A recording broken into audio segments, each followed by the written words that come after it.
Welcome to Success Talk. This is Dr. Herbert Harris with another edition of Success Talk. You know what we do here. We talk about people doing incredible things, overcoming massive odds, and yet making breakthroughs to do what they want to do, to be what they want to be, and to have anything they desire. And today we have a very special guest, Attorney Wende Williams from Chicago, Illinois. Welcome, Attorney Deloach.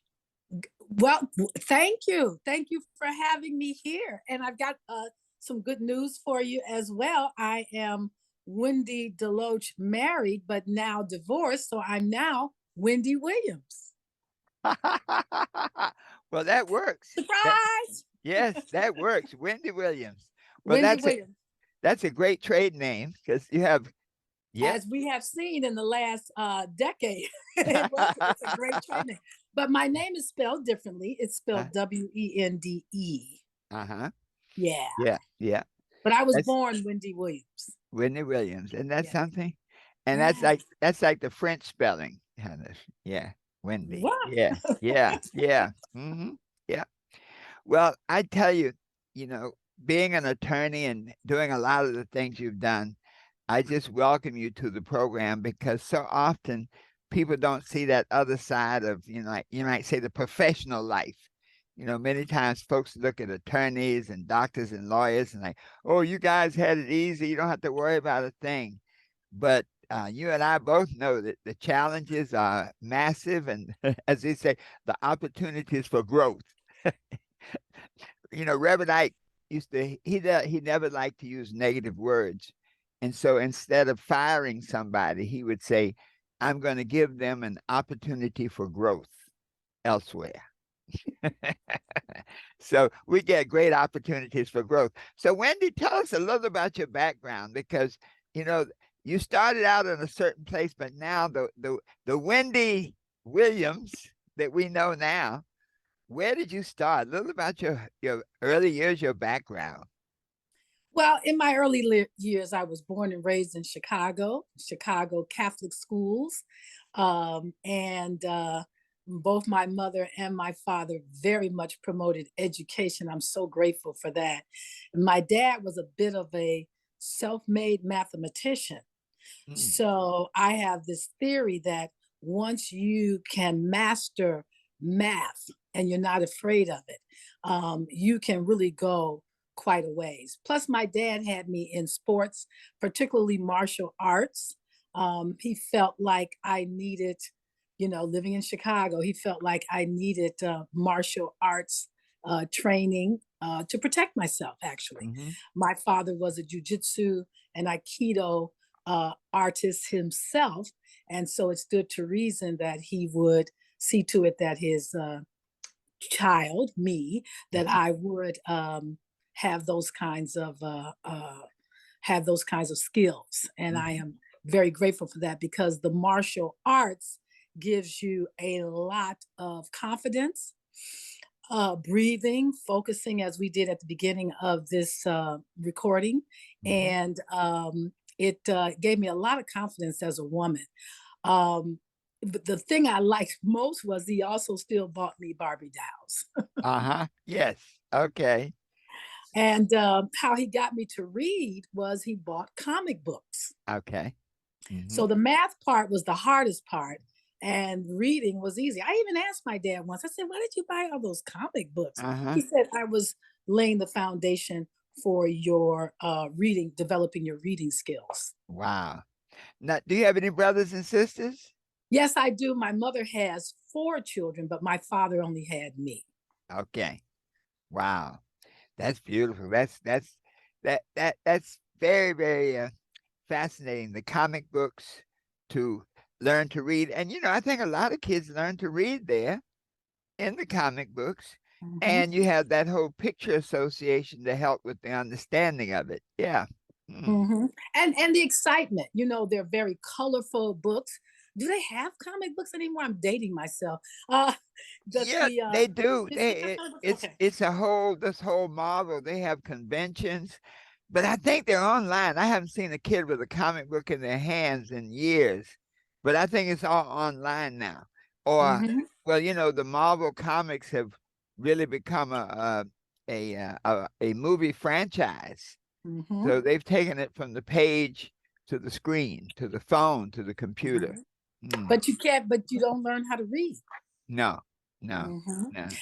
So between the comic books and learning my timetables up to 13, by the time I was in second and third grade, I was functioning at a much higher level. Mm, And mm, today, I don't know what they do today because my children are all older and grown. But I know what I did for them was basically what I did that my dad did for me. mm-hmm, Um, and also, my father and mother made sure I went to a lot of museums, you know. mm-hmm. And these are the things that could be done without a lot of money. Right, right. The martial arts, and I'm still in contact with my sensei's widow now because he's deceased. Mm-hmm. And he also was a hero in my life. He promoted education in the dojo. Yes. So we had a blackboard in the dojo, and he was also in school uh, for some master's degree, I think. Mm-hmm. And his name was Lieutenant Bob Brown, Mm, Chicago Lieutenant Bob Brown. And mm-hmm. he ran the Tong Soo Do Karate Academy Mm, on 69th and Stony Island. It's no longer there. They've uh-huh. widened the street now. So where he was is now gone. But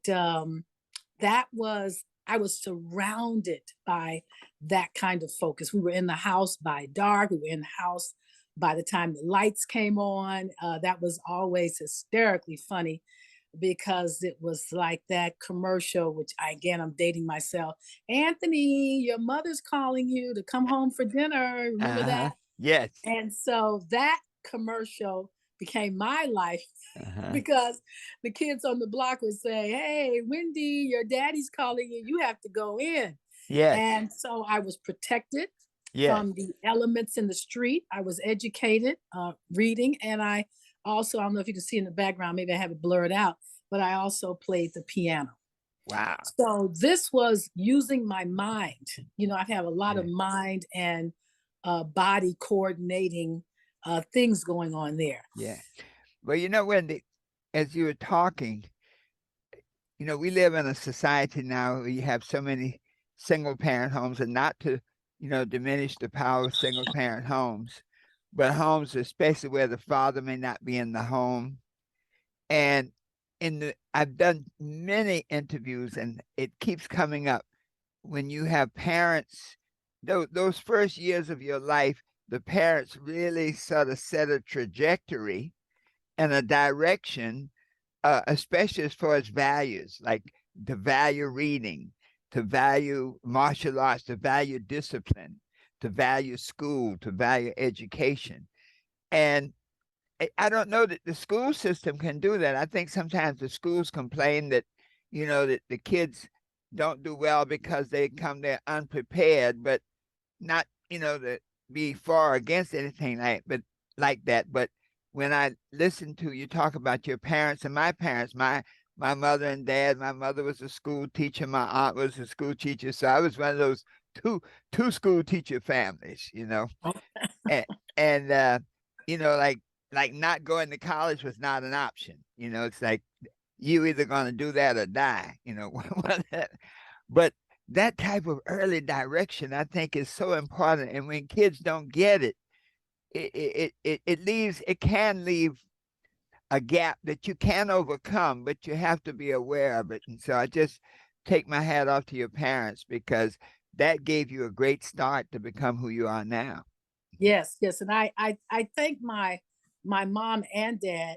My mother played a huge part in this because in some households, sometimes the female makes more money than the man, and Mm-hmm. in our household, my mother earned more and paid for these Catholic school educations. Yeah, Mm-hmm. Mm-hmm. yeah, and dad was a worker. He worked, but he Uh-huh. was home more often because she was a nurse. Yeah. And Okay. so she has different shifts.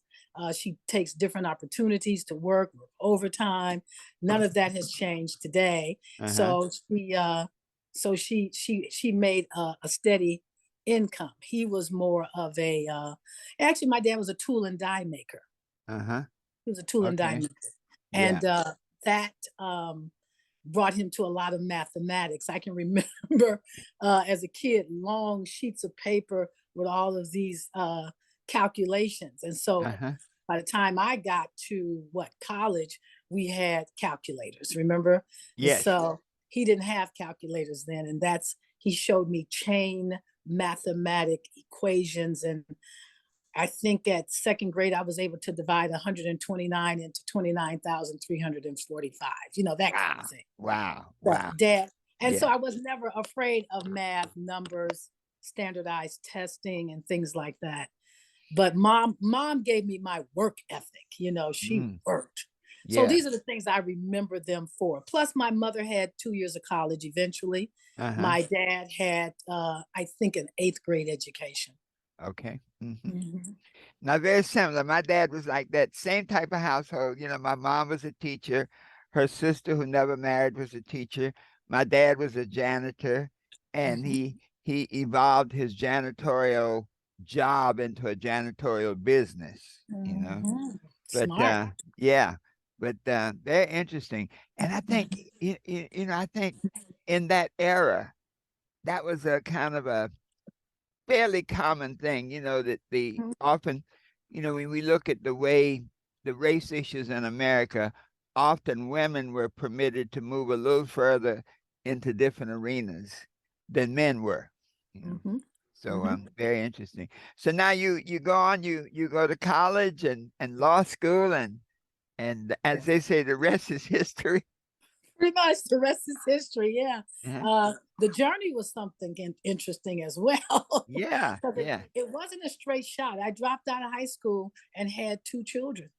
Oh, okay. Mhm. Yeah, I Yeah. dropped out of high school. I had two children, and but how can I put it? Someone came into my life who had been in my life.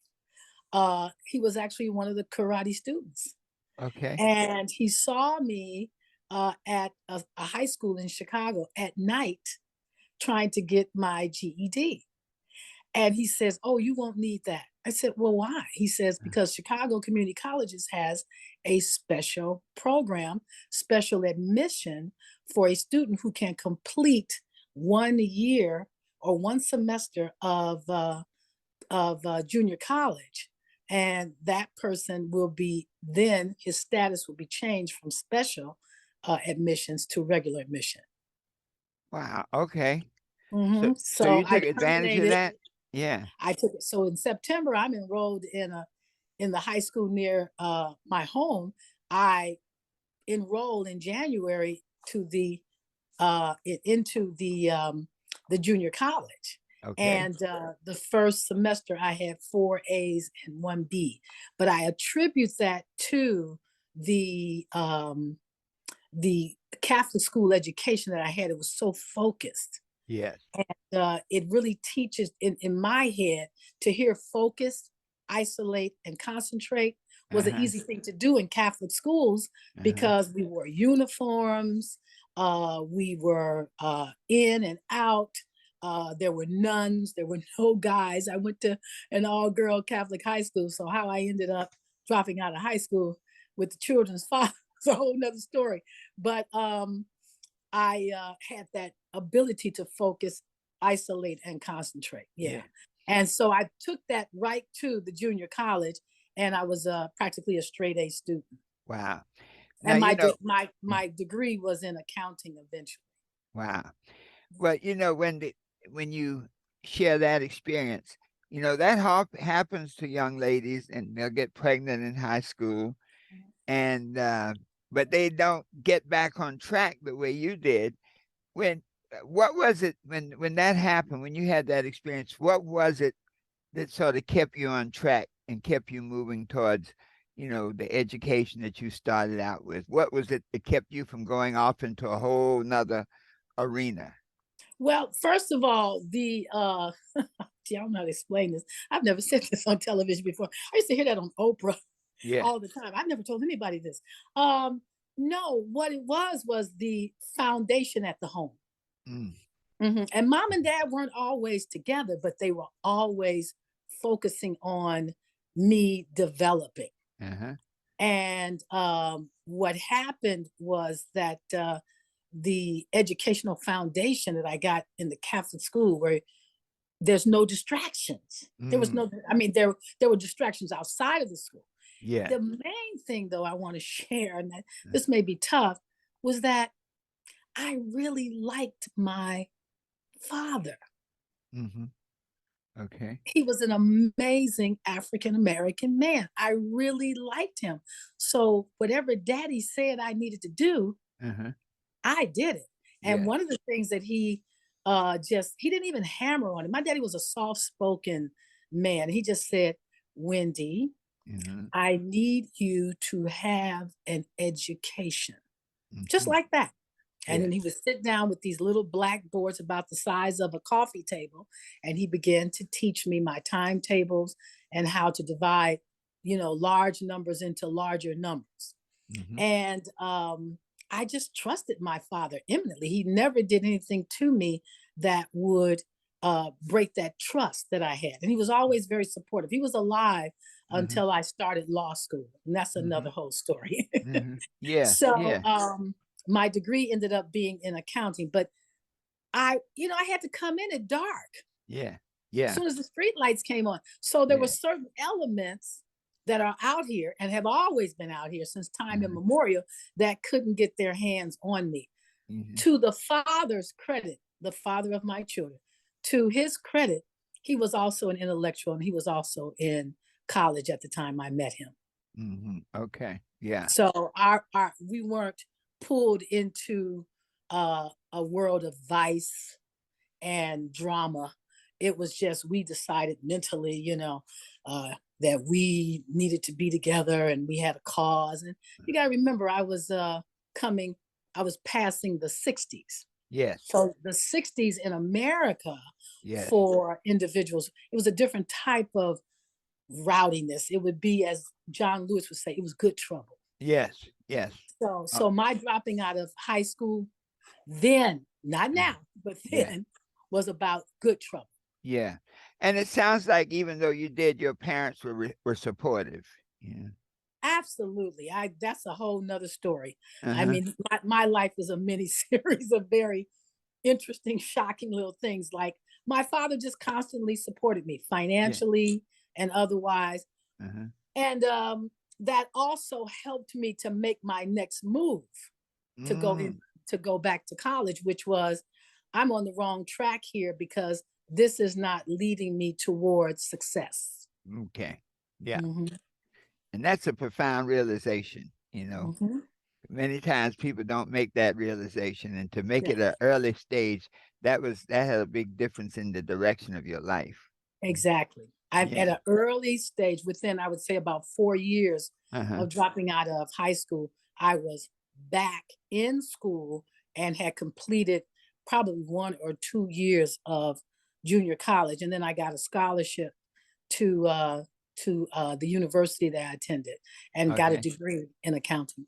Wow. Okay. Mhm, mhm. And And it then you wasn't always easy. I don't want you guys to think that it was easy. yeah. There's a lot of Yeah. blood and glass all over the floor by the Yeah. time. you Well, know. that's a good little point. Is that if you can recall, if Mhm. there was any one particular obstacle that was one of those things that those Goliath moments, it is like, oh, this big old thing there is blocking your way.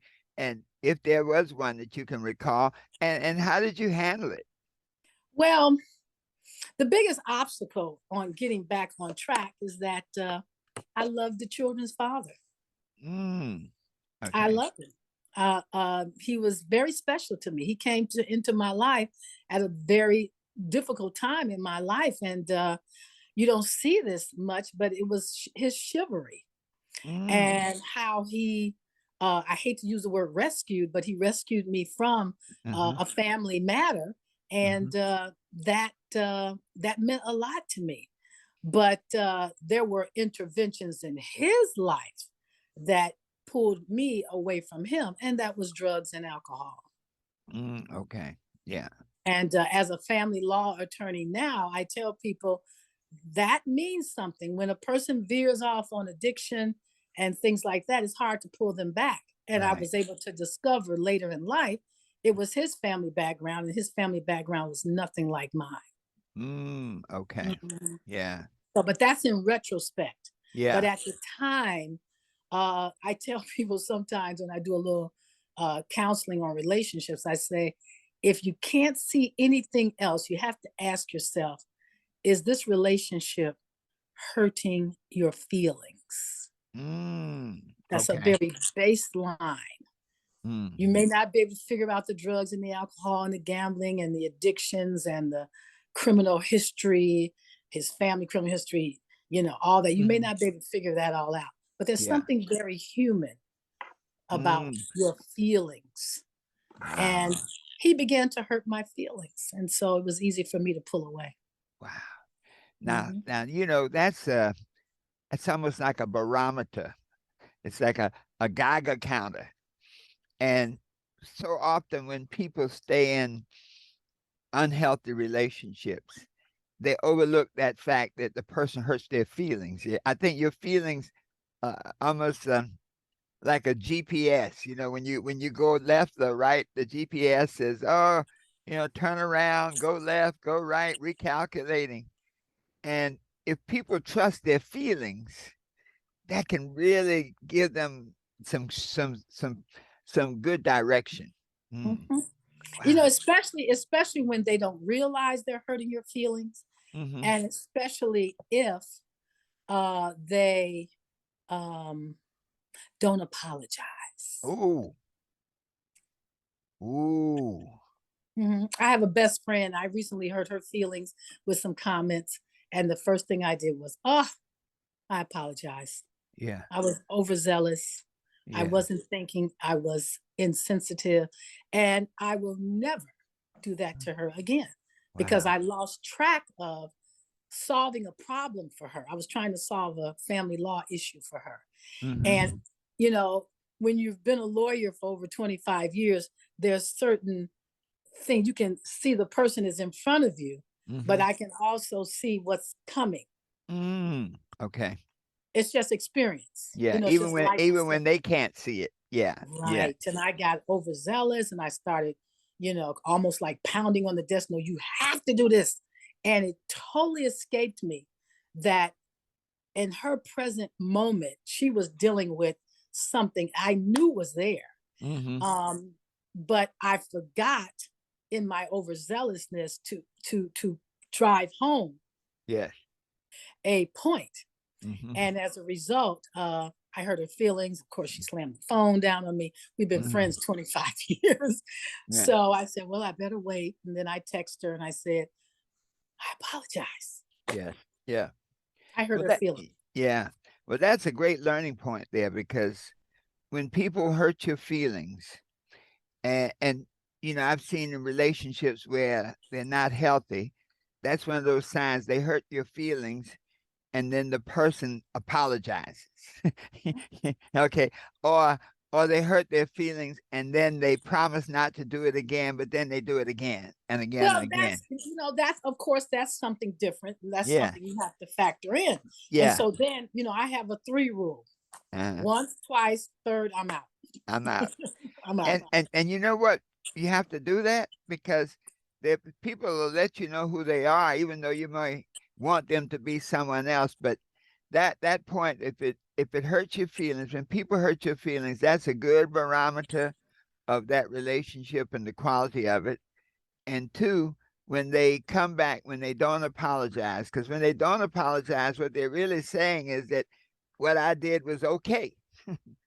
Well, Yeah. the only way you can get back in with me is an apology. So if the Yes. apology never comes forth, then Yeah. we're not going to reconnect anyway. It ain't going Yeah. nowhere. Yeah. Yeah. It's not Okay. going to. Wow. And Yeah. actually, it's like a Brer Rabbit. Thank Yeah. you for Yeah. Yeah. for putting me back in the briar Yeah. path. Yeah. So so getting back, we were talking about getting over an obstacle. So you were able to really overcome that obstacle of that Oh yeah. relationship. Yeah. As a matter of fact, it became a great learning experience and something I can offer to my clients. Okay. Because I wasn't born and raised in a incubating situation where I was not protected. Mm-hmm. How can I put that? Well, where I could not experience it. Mm-hmm. Because when you live on the south side of Chicago, you are going to have certain experiences. Yes. Yes. Anywhere in Chicago in the Black neighborhoods, you are going to have an experience. Uh-huh. And what my parents did for me is that they helped me to overcome that obstacle by protecting me with education, duties in the household. By 10 years old, I could run a household and cook at least breakfast. Mm-hmm. And I had the two younger brothers that I changed their diapers, and my mother was just excellent when it came to infant care. Mm-hmm. So she taught me how to, at 10 and 11 years old, she's teaching me how to care for an infant, how to feed an infant, because she had two kids and mother had to go to work. And I was more than happy to participate. Today, I think there's too many distractions from the household. You know what I'm saying? Then there was no internet. There was no outside pool. It wasn't even crack. Yeah. Crack cocaine wasn't even around. Yeah. The drug that was on the street was primarily alcohol and very, very few heroin addicts. Mm-hmm. And they were high functioning heroin addicts. Yeah. Yeah. I can remember a heroin addict that used to hang around the karate school, and he had on a suit and a tie. Yeah. Yeah. And a nice clean white shirt. But he, I'm eavesdropping on conversations. So I'm too young to be in these conversations, but I'm eavesdropping because he's seeing some girl at the school, or at least, as they used to say, timing her, picking her up and stuff. And he was a heroin addict, but he was high functioning, Yeah. Yeah. The tail, what the tail was? What's that? Later on, I found out about drugs. He had a white handkerchief. He was always patting his head with this white handkerchief. So he always sweating. Yeah. Yeah. Wow. Whoa. So I was, in answer to your question, the obstacle was always present, but I was in a bit of a bubble with time and supervision and a basic respect/fear for violating any of the rules of the household. Come home, open the door, latchkey kid, take off your uniform, hang it up, straighten, do your homework, and then sometimes I may take a shower before I do my homework or not, to change my clothes, depending on what happened that day at school. And then I'll be home. Remember that? Your mom would say, I'll be home by 5. And all this better be done by the time I get home. Yeah. But here's another hidden gem in my family. My mother was first generation in Mississippi. She was born and raised in Mississippi. Herbert, Dr. Harris, my mother was the best cook on earth. And she taught me how to cook. And my grandmother was a pastry chef who, as they say, worked for white folks in Mississippi. And so they brought all of that with them when they came to Chicago. And then there were no distractions like they are now. And so I'm in the household learning how to take care of children, learning how to cook, learning my timetables. So I didn't see that today. I meet girls and say they don't know how to cook, and that just puzzles me. You don't know how to cook? How do you take care of yourself? So I was in a household where all these things were happening at once: education, mathematics, reading, and cooking, and taking care of the family, taking care of the home, and cleaning up the home as so when I left home, my parents, when I came back, they said, gee, this house hasn't been cleaned since you left. Okay. Yeah. Wow. Yeah. So the streets weren't a distraction for me. I knew they were there, but as one Uh, of my friends said, Vila McClam, one thing that she said, they were in my peripheral vision. I got you. I Yeah, knew they were there, yeah. but I loved my family. I loved what my family did for me so much that whatever was going on the street was in my peripheral vision. Peripheral vision. I know they were there. Beautiful. Yeah. Wow. That's a powerful lesson. Yeah, those are some gems there you're dropping now. Thank you. You're So welcome. now so you move on to law school and you go into your law career.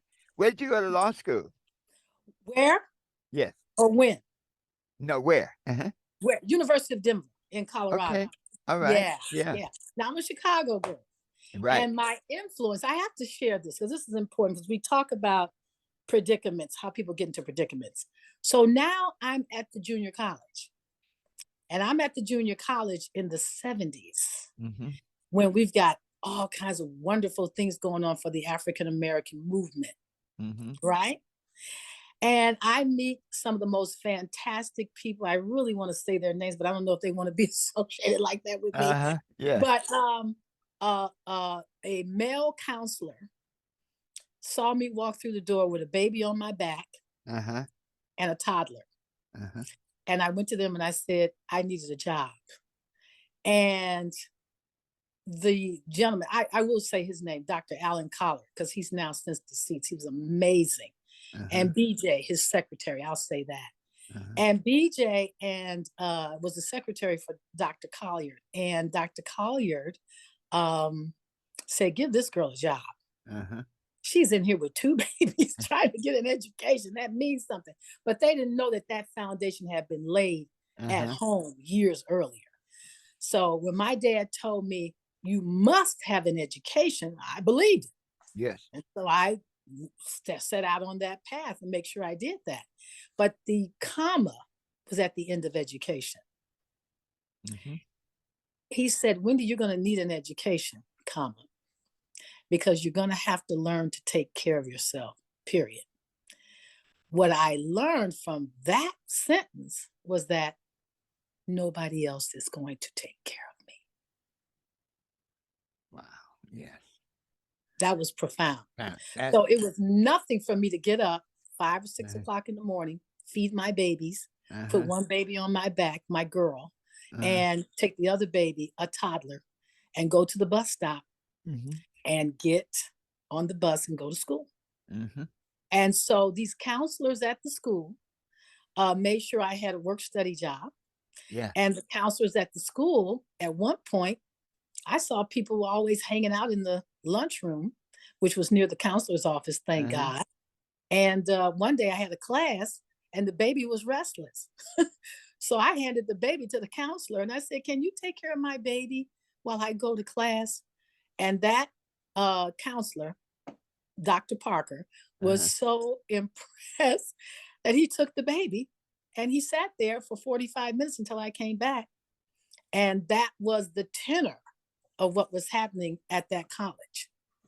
And so they saw my determination. I had practically straight A's. And I didn't know where to go from there because I had never been guided down that path for college.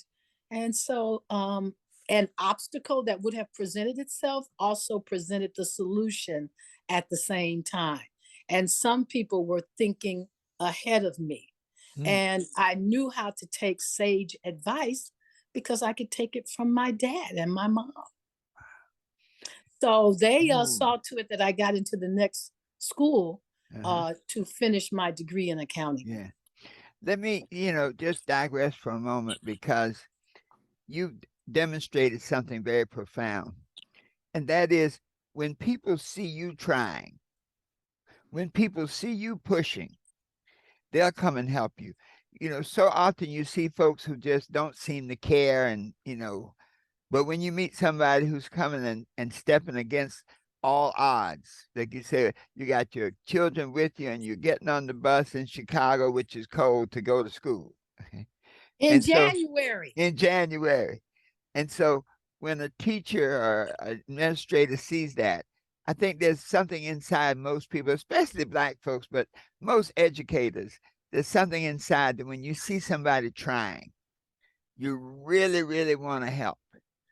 And, that opens so many doors, and I wanted to get that point out because many times when people find themselves in a predicament and they may be ready to throw in the towel, you have to get out there, put yourself out there. You have to get on that bus, pack up those kids, pack the lunches, do whatever you have to do to get where you want to go.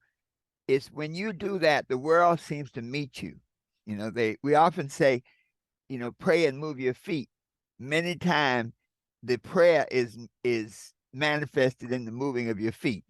Yeah. To say you may not have been praying that morning, but you moved your feet to get out there in the cold and get on that bus. But that creates a vibration. And so we often say, don't worry about the how. It's like you say, I'm going to this school because I'm going to get my degree. I'm going to finish. I don't know how, but every day I'm going to put my feet in front of each other and get going.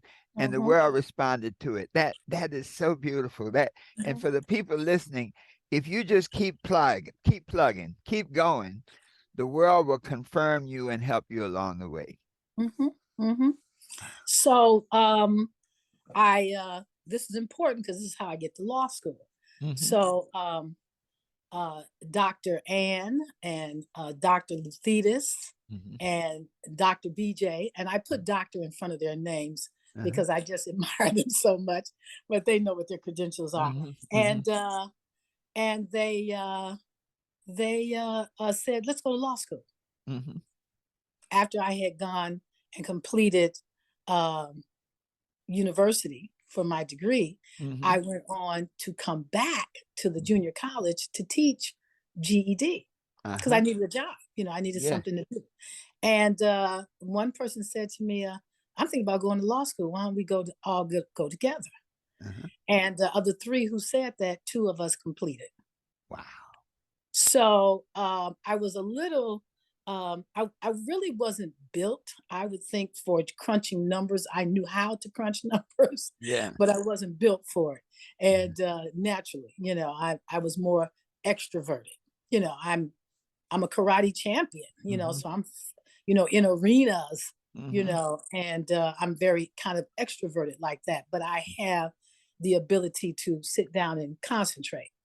But not for long. And so the idea of going to law school was very attractive because in my childhood, my father used to sit me down in front of television shows, either for lawyers or doctors. And that was all that was talked about. You're going to be either a lawyer or a doctor because I need to know that you can take care of yourself. Yeah. Now, that was a point I wanted to emphasize too. So often I listen to some of our young people talk about, I'm just looking for somebody to pay my bills and take care of my rent and all that. But that idea, as your dad told you, you got to be able to take care of yourself. That is a different mindset, and it really creates a different relationship with the world. So that's a key point. Be able to take care of yourself. Nobody's going to take care of you. They say. Well, he didn't say that part. Yeah. That's the part I discovered later. You discovered. Okay. I mean, you're not gonna feed these kids, and that's what started turning me away from the children's father. Yeah. It was just, I kind of like looked at him like this, really? Yeah. So then I heard my father's voice, and he was still alive by then. When I started law school, my father was still alive. Okay. So when I sat in front of my father, he was a very patient man, very calm. He just slid me an envelope with $200 or $300 in it. Yeah. So you need, he just kept emphasizing, you need to take care of yourself. Yeah. Yeah. And that's why, and my mother was more emphatic. That's why you got an education, girl. You not spend all that money at that Catholic school. You need to be able to take care of yourself. Don't be waiting on nothing. You go do that. Beautiful. And my mother actually said to me, have you ever seen any woman in this house take what you're taking off of that man? Uh-huh. I said, actually, no. Well, then Uh-huh. why are you doing it? Woo! Uh-oh. Yeah. Yeah. Mhm. I got So you. when it came time to make a move, they opened the doors. They were always standing there. So Uh-huh. as soon as you figure this out, we right here. Uh-huh. And when I came inside the family compound, they Uh-huh. closed the door right in his face, and Uh-huh. I was never available to him again. Well, Wendy, I think that's a comfort that when people have that comfort, when my daughter's mother was ill and she passed, my daughter came home and she said, Dad, we said, hey, here, you have the house here. You have a house that we've been working on. You can live in the house, set it up. And she said, Dad, she said, this meant everything, you know, to just be able to say, whatever's going on, I can come here and be safe, be protected, be cared for. Mhm. And, when you think back when the when people don't have that, I know. they have they have to make choices when they don't have that sanctuary, that oasis. They may have to make some serious choices. And if you don't have that foundation, that relationship, that value system, it can put you in a mess. Hmm. Yeah. Wow. Hmm. And I can tell you, those women and men who pull out of those situations, I admire greatly Mm. because I didn't have to hit the mat. Mm. And when I did hit the mat, somebody bounced me back up, put me in the corner, threw some water in my face, you know what I mean? Mm. And sent me back out there because I'm going to have to be out there. Mhm. But there was just intervals of protection that when someone guides you over, and I've seen other women do it, I'm just, oh, you did this without a mother or a Mhm. father or a Mhm. family to back you up or a Mhm. family home to retreat to. Like you said, we're not doing anything with the house. You move in there, but Mhm. make sure, and this, now I always got a caveat, Mhm. make sure you're on task Mhm. while you're here. Because Yeah. if you get off task, Yeah. you have to leave. Yeah. Yeah. Yeah. Yeah. Don't have a party up in here now. Don't open the door. Don't bring what's out there into the Yeah. house. In the Yeah, house. Yeah. yeah. Yeah. Yeah. You know, I tell the story about handing the stick, the bear and the stick.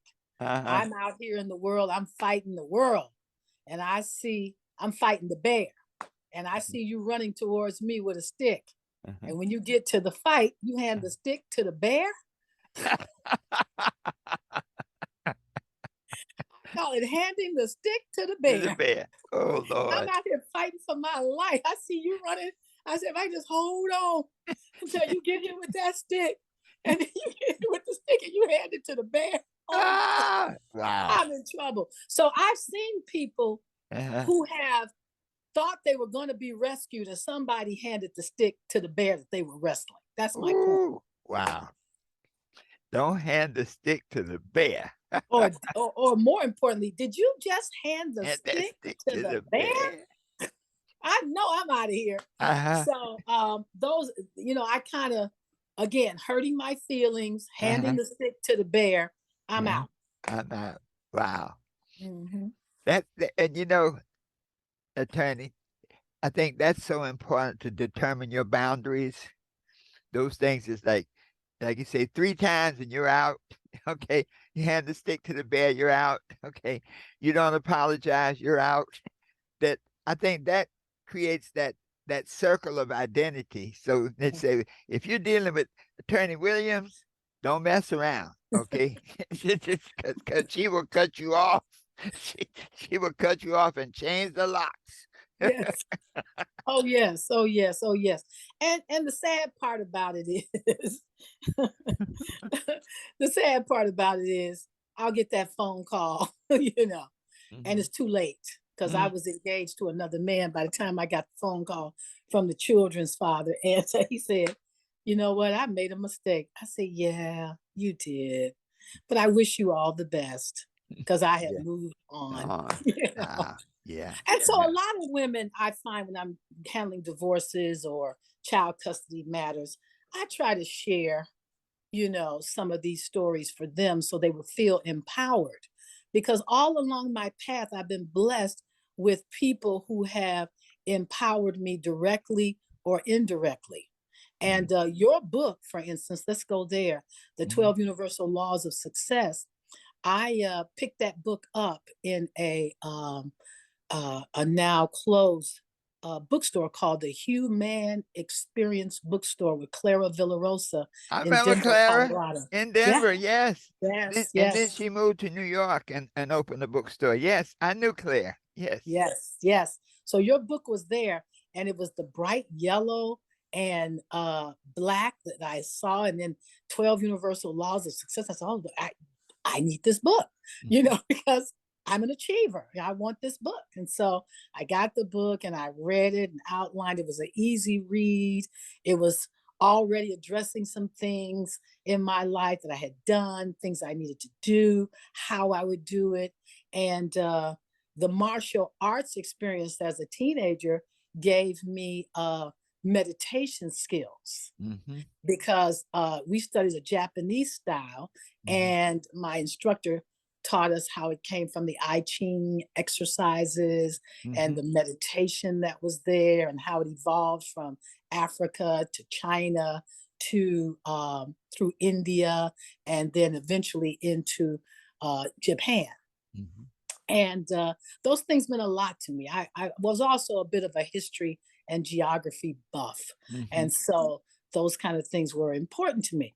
I say all that because the books I found in Clara Villarosa's bookstore on spirituality, African spirituality, um, it resonated with a foundation that was already laid through the martial arts.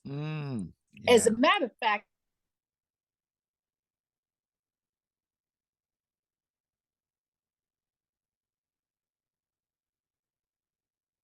You froze. martial You arts. froze for a Yes. minute.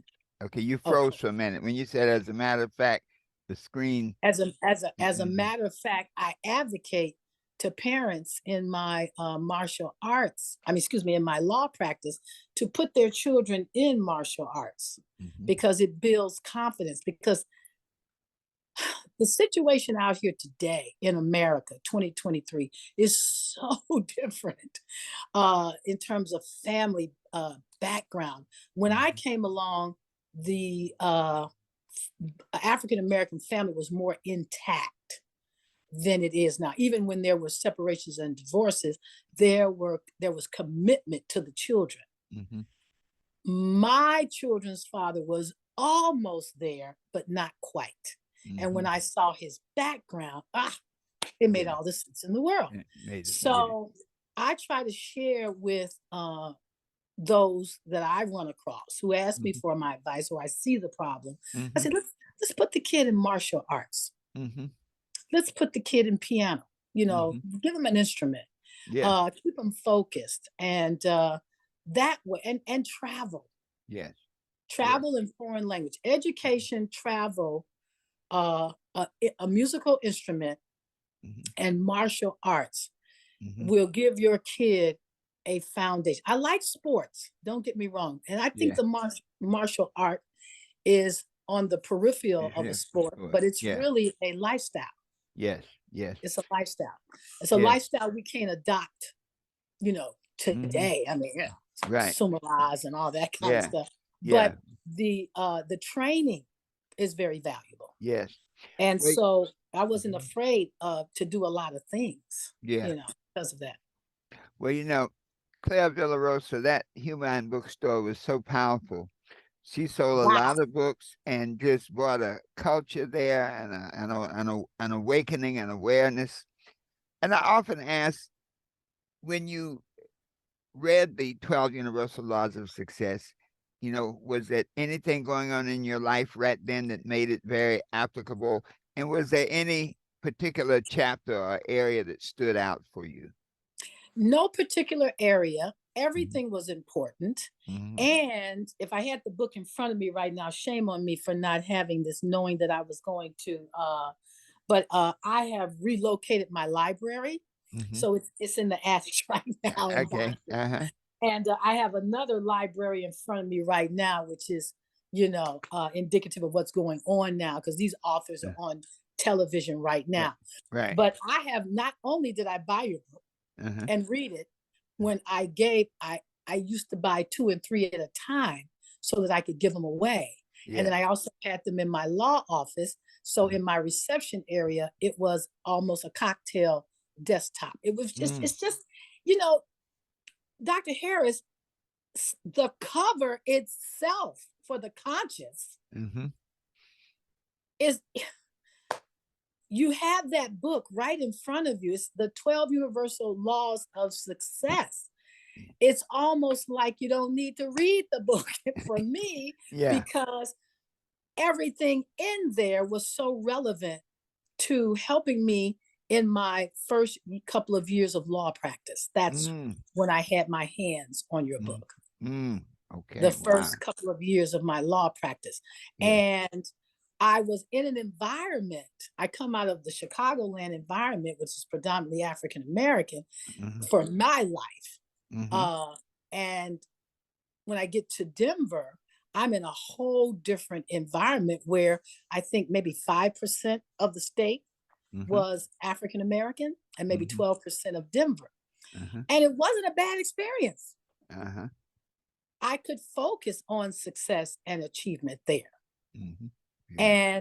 But sometimes I needed that extra spiritual, because there was so many things as I'm traveling this path into my first and second year of law school, excuse me, not law school, but law practice.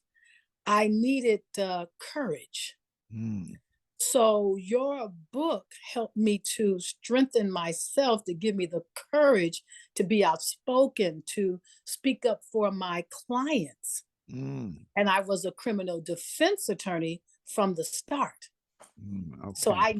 I needed a lot of confidence. Well, I needed added confidence. Confidence. Yes. I needed Yes. added confidence. Yeah. Yes.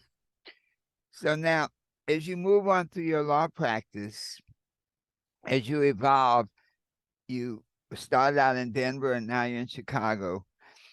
In your practice, what would you say would, I guess as a lawyer, you have to make choices where you're going to apply your skill, whether you're going to do wills and estates, law. I know for myself, I love trial work, you know, and so with my uncle, many of our clients were like other lawyers. How did you sort of get your footing in law and sort of find your groove in that profession? That's interesting. You're not Mm-hmm. going to believe this. Mm-hmm. You are not going to believe this. Every step of the way, I have these stories. Uh-huh. Sometimes I don't believe my own life. Did I Uh-huh. just go through that? I am newly licensed to practice law Uh-huh. in Colorado. All throughout law school, I wanted to be a prosecutor because I wanted to stop the foolishness, Uh-huh. I thought, in my head. And so I worked for a judge. And I guess I can say this now. I was always rooting for the prosecutor. Get him, get him. Uh-huh. And one day, after I got licensed to practice law, I'm on my way down to the prosecutor's office in Denver Uh-huh. to apply. I send for my baby brother. Uh-huh. He gets on a train in Chicago and he's heading to Denver. During that time period, there was a wilding spree. This is May of 1990. There's a wilding spree going on. My brother arrives. He's at the swearing in. And we all wore these kente cloths. This is important. Uh-huh. While we're wearing the kente cloth, we were in the front row. And my husband, me, my son, and my brother, we all got the kente cloth on. My son, as we sat down for the ceremony, my son sat down, my brother got up and dashed out the door. By the time we came back, my brother was standing right behind me. And he had a bouquet of gladiolas and flowers. The gladiola was kind of coming out of my arm, like say, for instance, my hand is the gladiola. Uh-huh. Here's the gladiola, Uh-huh. but it's behind me. He handed me the flowers. We're in the front seat. We have the entire Colorado Supreme Court and appellate court sitting in the front. We're the only African Americans practically in the room. We're Uh-huh. all sitting together in the front, and my brother hands me a bouquet of flowers. We had to leave the auditorium. This is important. Sounds like a long story. We were in the auditorium, my brother and I, and we were trying to exit. We could only go down one aisle. That one aisle was the same aisle that the Supreme Court and appellate court were coming through the aisle. As they came through the aisle, they congratulated us. Oh, that's a beautiful kente cloth. You know, Colorado then, Denver Uh-huh. then was a very liberal state. Mm-hmm. So I'm walking away and we all get in the car and we go home. And later that evening, my brother has met a young lady in the building. And so they're going to the stores together. She's showing him around. About 11 o'clock at night, I'm in the bed and I get a phone call from the police station. Ooh. They say, we have your brother down here and he's charged with 4 or 5 felonies related to the wilding spree. And I thought it was one of my classmates from law school calling me and Uh-huh. pranking us. So I Wow. went upstairs and Uh-huh. I asked my son, I said, where's my brother? Uh-huh. He said, he's not here. I dropped my head and I came back to the phone. I said, okay, who is this? They said, this is the police department. I said, put him on the phone. I said, what are you doing down there? I went to bed, you were upstairs. Uh-huh. What are you doing down there? As it turned out, my brother was charged with all these felonies relating to a wilding spree of individuals he didn't know, but they laid a dragnet around my house because they thought they had pinpointed these kids who were in this wilding spree, and my brother got caught in the dragnet. It took me 3 days to get him out of jail. Uh-huh. And I was furious. And I applied to the public defender's office of Colorado, and that's how I got there. Wow. It chokes me up a little bit because I've seen people get caught in the system, and that would have been my brother in the system Wow. for something he didn't even do. What happened was the kids had escaped in that area, and my brother, trying to get one way, was turned around in the dark, and he walked into the dragnet with a one victim ID with a black man standing between 2 white police officers, and they asked the victim, is this the one? And he said, yes. Wow. When he did that, he blew his entire case. Yes. We had the registration slips from the store he had gone to, which now gives us a camera. It gives us a witness who says at the precise time that these suspects entered into this man's home, my brother was standing miles away at another location. Wow. And I got furious and I went to the newspapers. And the reason why I went to the newspapers was a very simple reason. I needed to get my brother back on that train to my mother. And my mother had had a mild heart episode. And for 3 days, she's calling and she's asking us, let me talk to him. What are y'all doing down there? How are you doing? Oh, he's out with friends. He was in jail. Wow. And the worst part, Dr. Harris, was that the pressure of the police forcing him to talk about something he didn't know anything about. He called me and said, I'll just tell them what they want to know. He's young. I'll just tell them what they want to know. And they said they would let me go. I fainted right there in the room. My husband had to pick me up by my arms. And I said, I got to go down here. I said, don't talk to them. I'll be down there in the morning. So when I got there, I walked in the door and the police officer said, "We got him. We got the right one." And I fainted again. And I remember the police officer slapping me on both sides of my face. "Are you okay?" And I got up there. My brother gave his statement, where he was and that kind of thing, and had nothing to do with them. And later on, because the only ID witness failed to identify one of the people at the scene, of the 8 suspects involved, no one served any time but ones who had other issues going on. But everyone was released. So I couldn't bring myself to apply to the prosecutor's office. I couldn't bring myself to apply. I just couldn't, because I thought, what if there are more people out there like my brother? Yes. You know, they need help, but my brother scared me because he wanted to tell them something that didn't happen in order to get out of jail. Well, so many, you know, when that creates, and working with the school system, with some of the different programs, when the kids get arrested for minor stuff, 4th grade, you know, like 9th grade, 10th grade. And that's the usual story, like, just, you know, go on up and tell it and you can go home. And so they confess to all kind of stuff they didn't do, with the idea of going and you can go home, because all they really want to do is go home. That's all it is. And they make it sound so innocent, you know, like we're just trying to clear up our books, you know. Once you just tell, we just need to know what happened.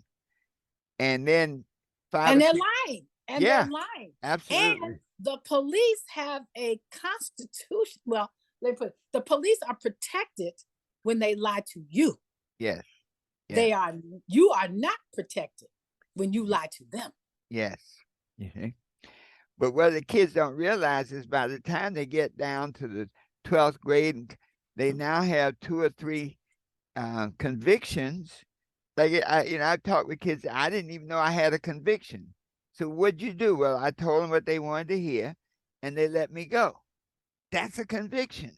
Okay. So, but then they've messed their lives up so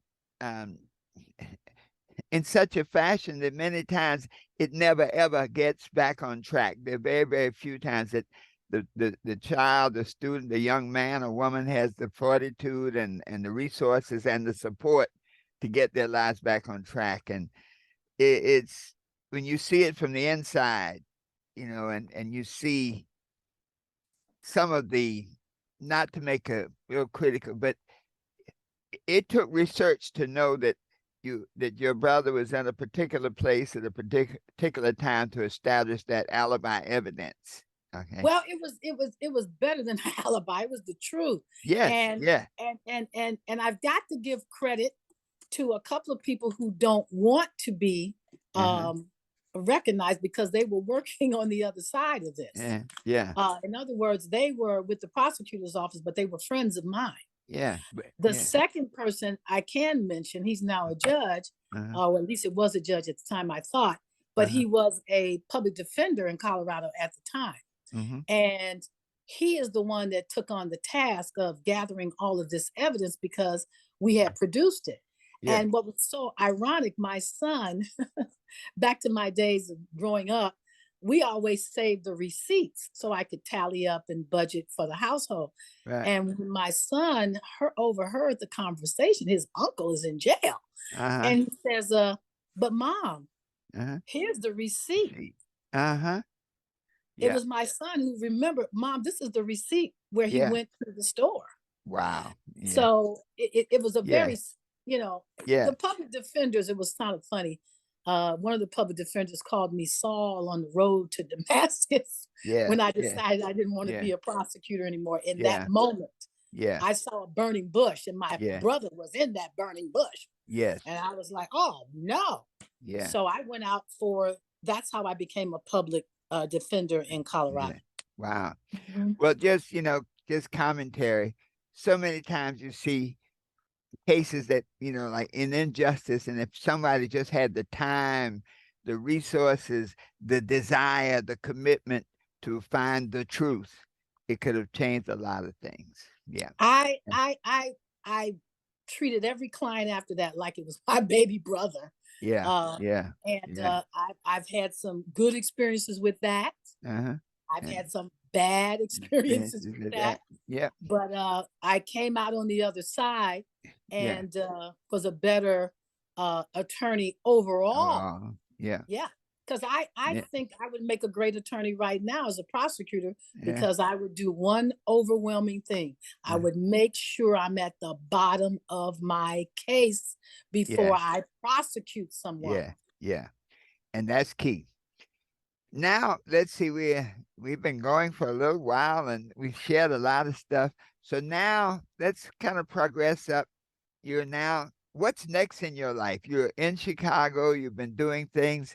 Where do you stand now and where do you want to go forward? Oh boy. I used to joke about wishing I was a trust fund baby because I could have continued with criminal defense. Uh-huh. No problems there. Uh-huh. Good, bad, and ugly. Uh-huh. Um, and now um, I want to educate the masses, you would Mhm. say. And we have Mhm. those mechanisms now with podcasts, TED Talk, and Mhm. um, Zoom, uh, YouTube, Yeah. Facebook, all these things. And I'm contemplating now with some experience, because I have some prior experience with television and radio. Uh-huh. Uh-huh. So I want to consider kind of reaching the masses now. It's a little tiring to do it, one on one all the Mhm. time. You Yes. practically become a member of the family. When I'm doing family law, I feel like I'm the auntie instead of Yeah. the attorney sometimes. In the criminal defense, you would think it's my brother again. Mhm. And sometimes that's good and bad and very difficult and hard on the body and the emotions. And Mhm. you can get burnt out. Like, every case I feel like I'm going, how many divorces have I been through? You know what I Yeah. mean? Yes. How many kids have I had in jail? And it just takes a toll on you. So I'm moving towards becoming a judge. Mhm. I have run for judgeship in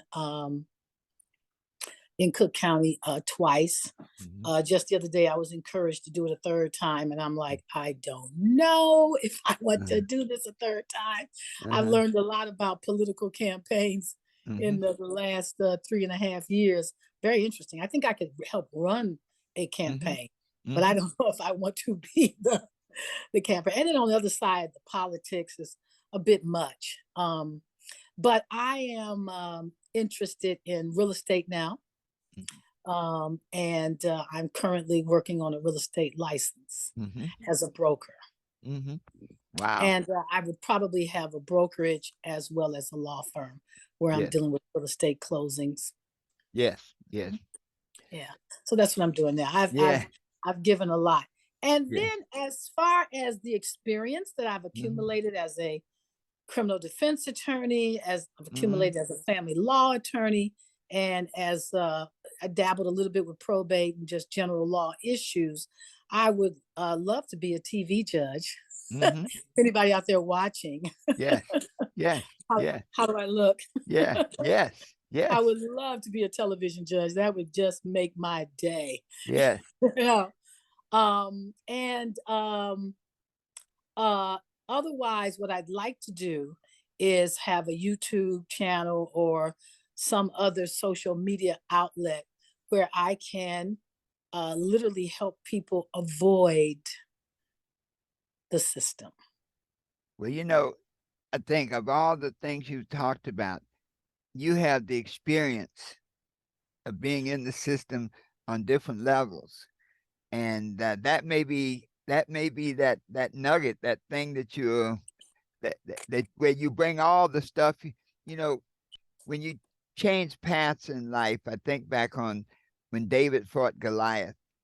David looked around for the 5 stones, and the stones are symbolic of what you know for sure, in the words of Oprah Winfrey, your faith, your commitment. But the stones are the things that you know for sure.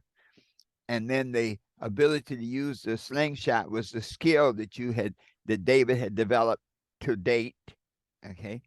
And then the attitude of victory. In other words, one person could look at Goliath and say, he's so big, he's scary, and all you have is a slingshot. And David looked at Goliath and said, if he's that big, I can't miss. Okay.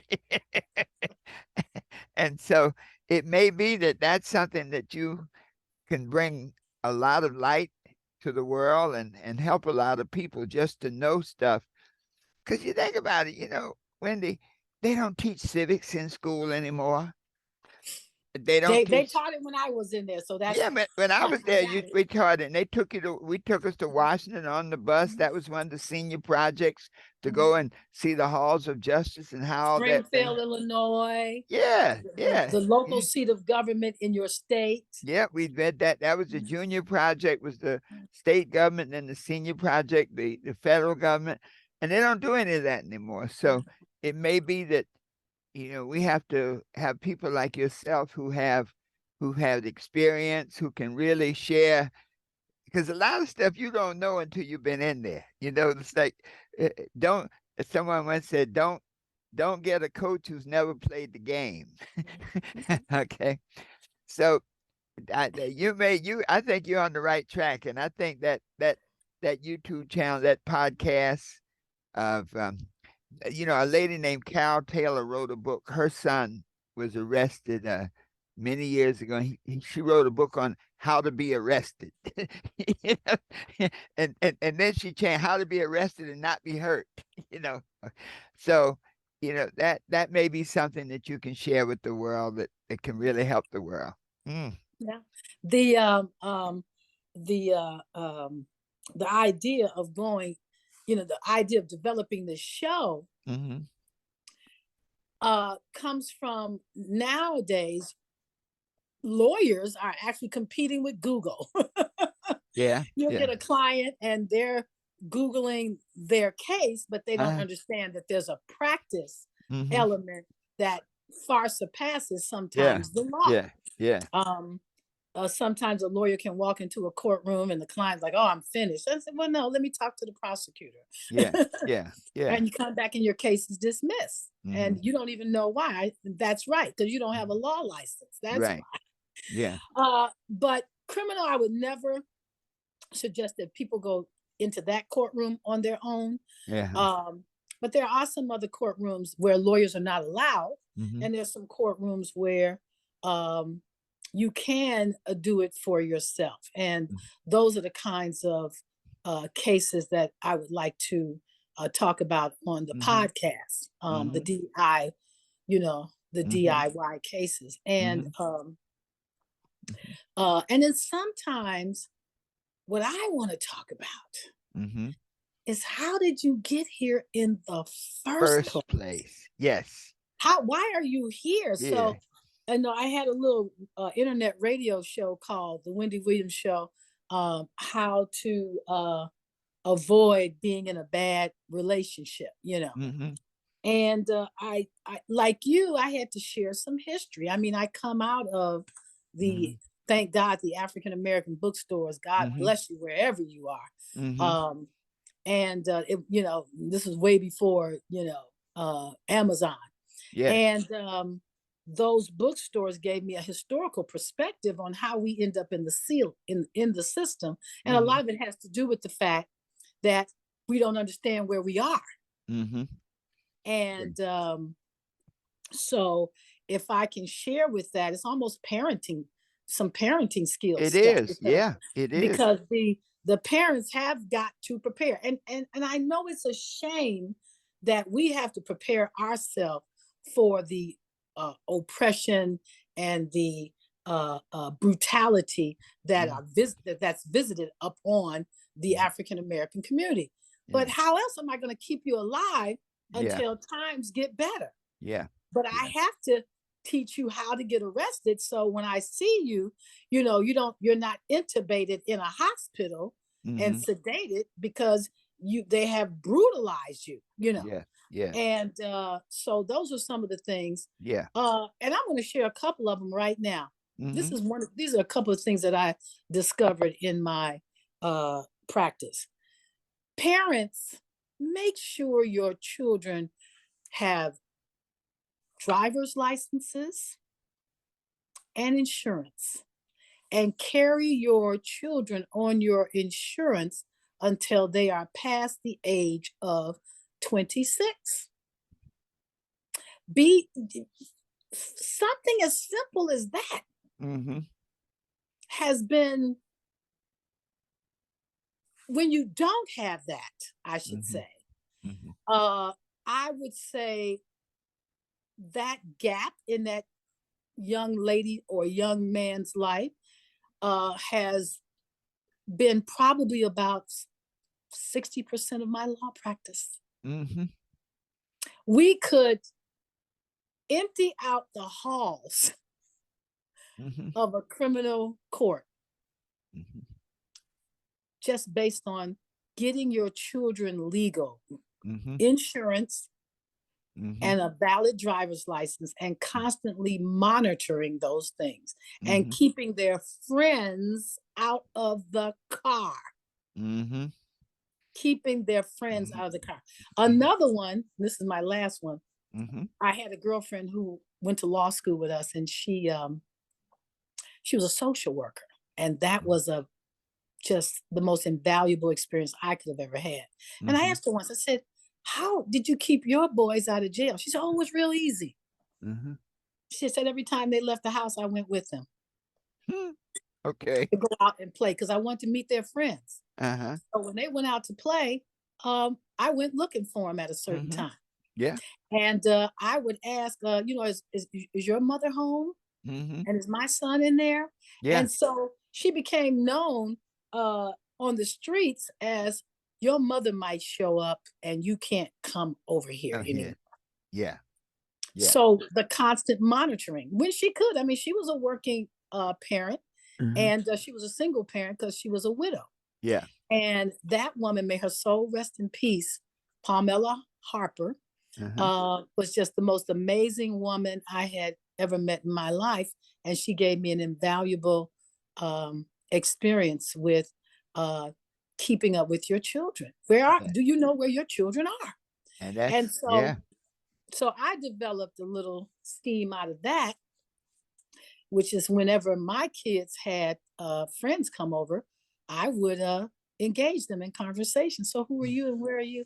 And Yeah. where's your mom? How you, so Yeah. where do you live? So Yeah. when I needed to find my children, I had Uh-huh. houses I could stop over. And if Yeah. I'm stopping over a house where you are not, Mm-hmm. and they were up to no good, I wasn't reporting crimes, Uh-huh. but these kids Yeah. didn't want you around them anymore because Mm. now your mother has me on her Uh-huh. contact sheet. Yeah. You know what I Yeah. mean? Yeah. And now you're Right. looking for the kids. Although I have to say to my children, they were wonderful. Yes. Wow. Yeah. Wow. Wendy, we have shared a lot today. Have a Yeah. couple thoughts. Sure. You know, looking back at your life now, what advice would you give your younger self?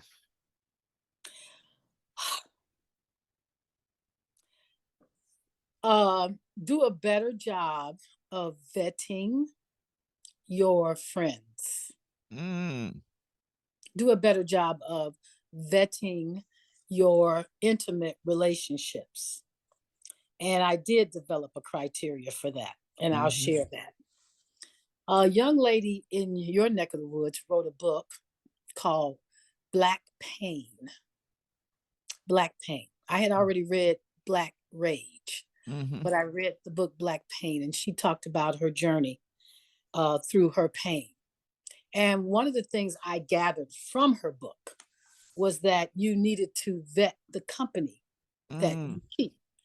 And this may sound, oh God, I hope this doesn't go over badly, but I came up with 4 things.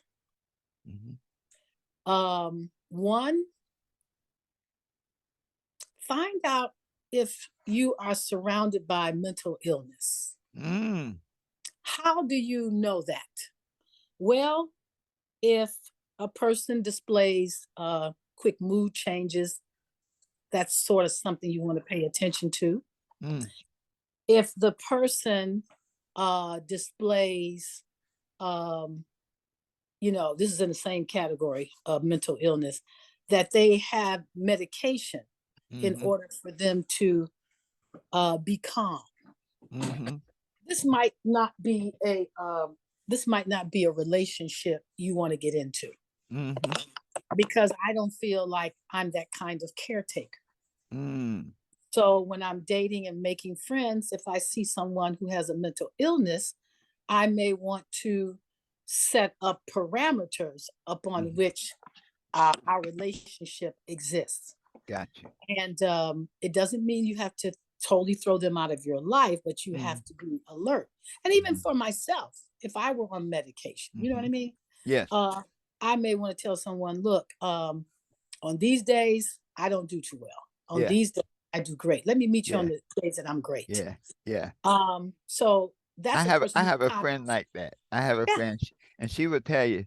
She said, "Look, I didn't take my medication today, so I don't just Yeah. letting you know." You know? Yeah. Yeah. Mhm.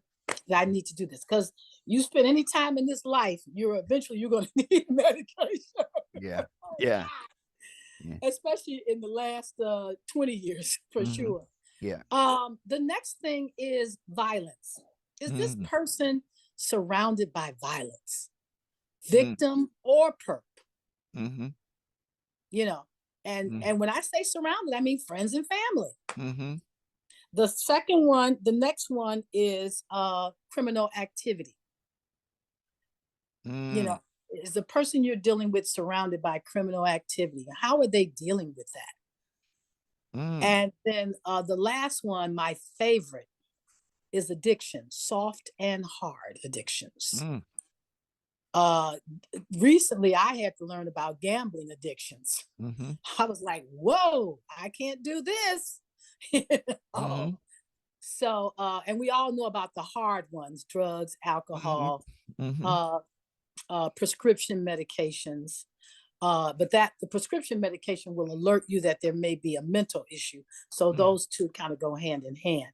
Mm-hmm. Especially if they can't stabilize their moods and they can't compartmentalize. Yeah. You know, you will find, and I have run into these kind of men and women, they are high functioning addicts, Yeah.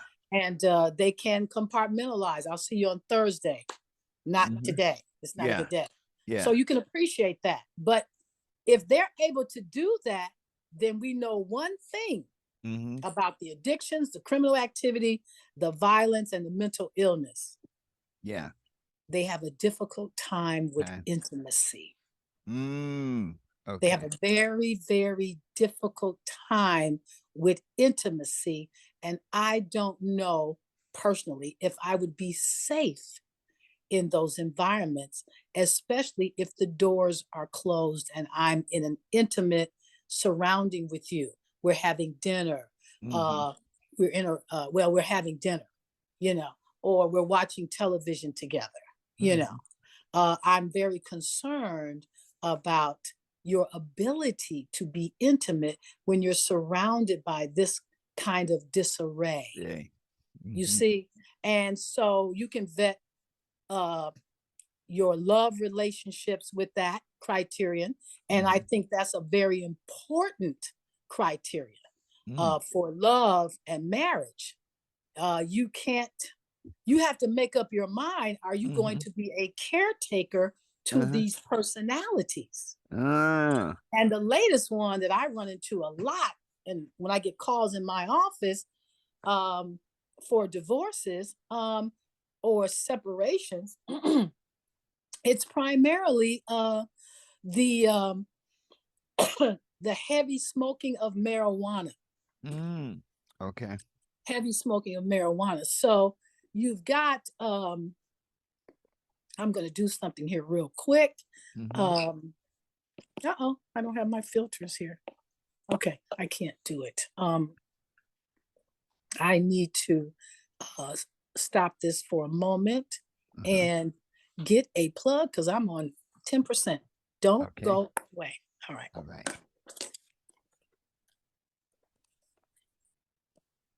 Hold on just Okay. thank Good. you. We're Yes. back. Yes. So what I learned from my practice is human behavior. I learned about what do you call that? Fitness, Mm. emotional and financial fitness. See, I can't give you the 12 universal laws of success to read if you're unfit, Mm. because you're not, because the thing that's causing your unfitness will not allow you to get into the books. Right. Right. And sometimes people who are in our lives that are unfit are very attractive. Yeah. Just think about the movie stars who are constantly in trouble, but absolutely gorgeous, handsome, money making. And if you close the door and go inside with them, a bear appears Uh-huh. and they hand the stick to the bear. Yes. you know, Yes. and Yes. and it's more intensified behind the scenes. And Black Pain, written by Terry Williams, explored some of the experiences that she had. I believe this, I'm quoting her correctly, behind the scenes of life. Let's put it like that. Uh-huh. And how it put her in a situation where she was out of commission, let's say, for a while, trying to figure it all out. Yeah. And Black Pain by Terry M. Williams. And so from that and another book that helps me with my surroundings was Urugu by Dr. Marimba Ani. She worked with Amos Wilson, a very well-known social worker and psychologist in New York. So Dr. Amos Wilson and Dr. Marimba Ani shared the same office, if my memory serves me correctly, because I was in the room at, again, Clara Villarosa. Clara Villarosa. Periodically, she had all these people come in.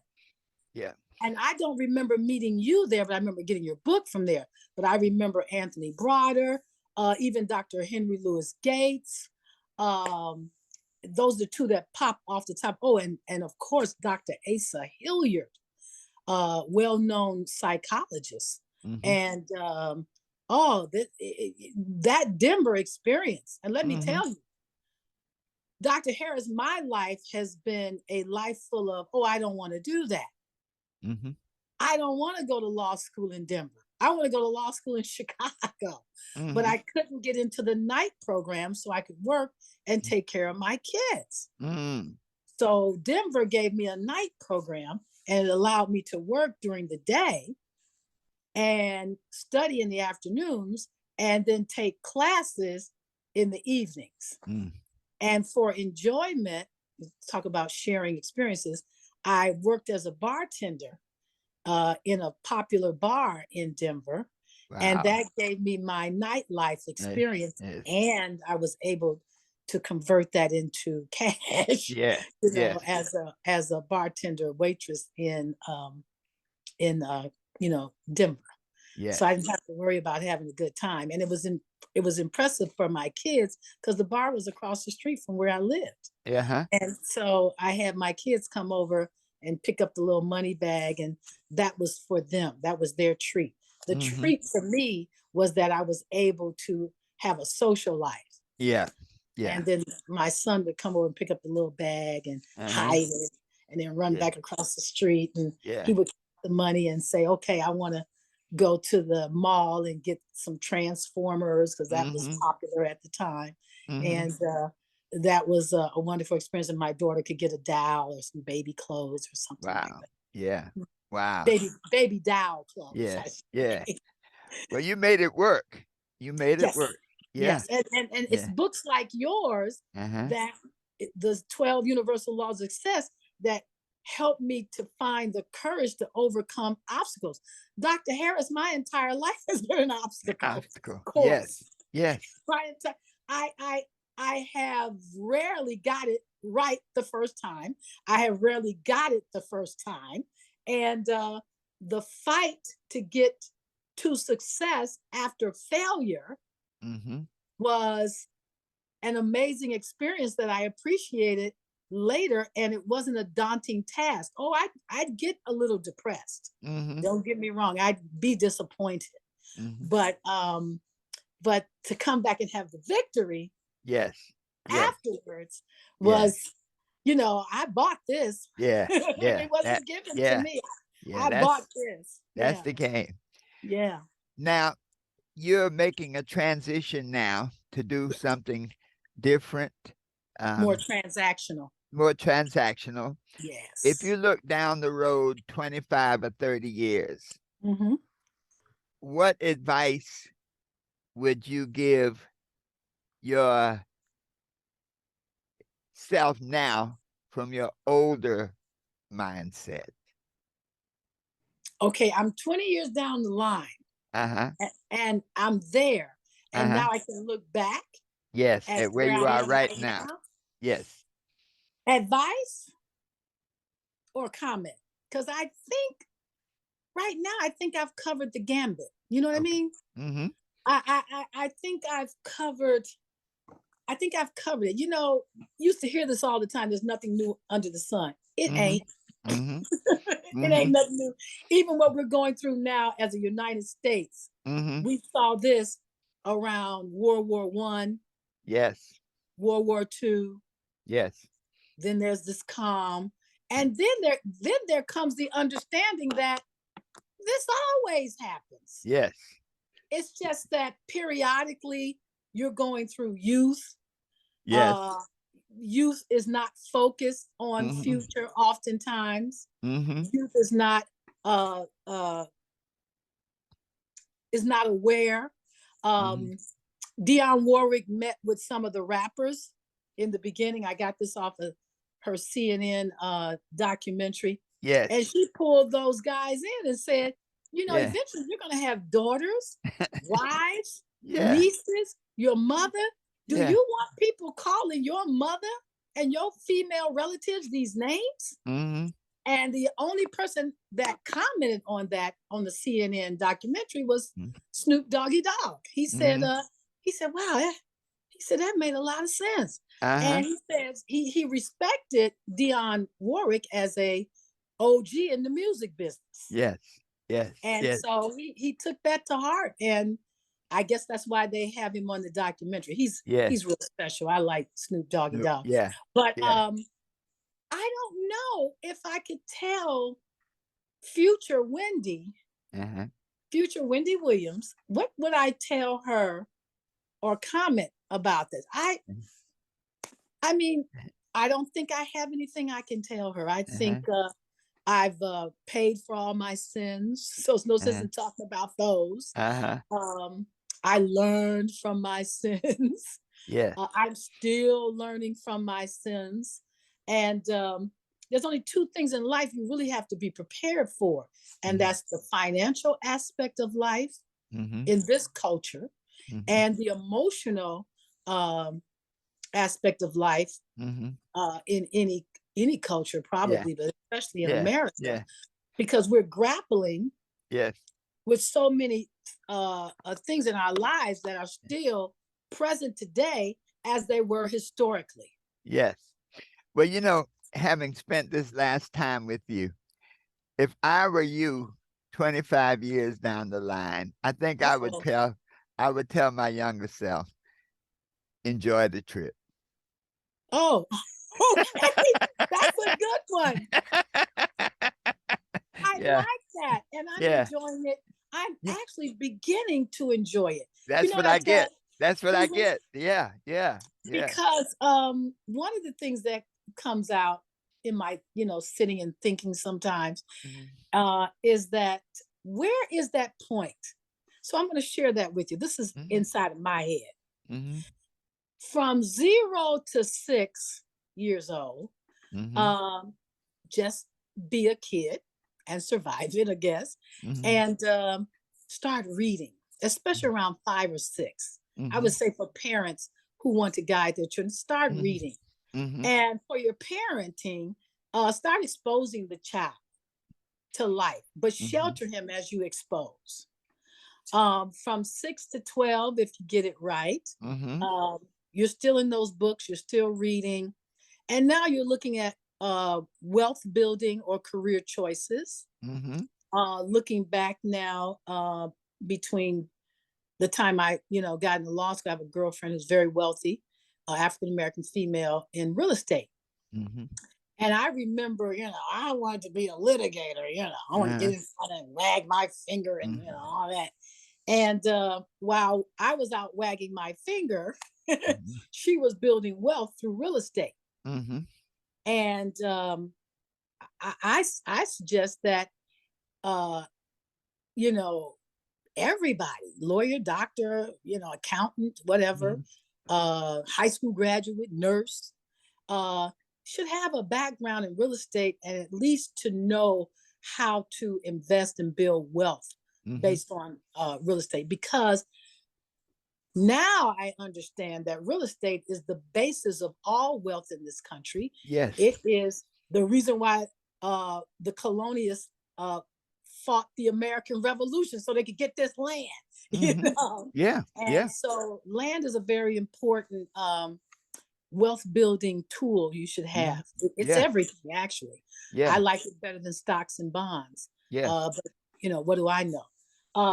And because I'm not a stockbroker, or I don't know anything about it. Uh-huh. But I do know that wealth is built on real estate, and you don't even have to have an education Mm-hmm. to build wealth on that. And then going forward, I tell you, I like being a lawyer. If Mm-hmm. I had a choice between being a lawyer and a doctor again, I would Mm-hmm. still be a lawyer. I Mm-hmm. wouldn't mind being a doctor. And I have classmates that were lawyers Mm-hmm. and doctors. Mm-hmm. They came to law school as doctors. Mm-hmm.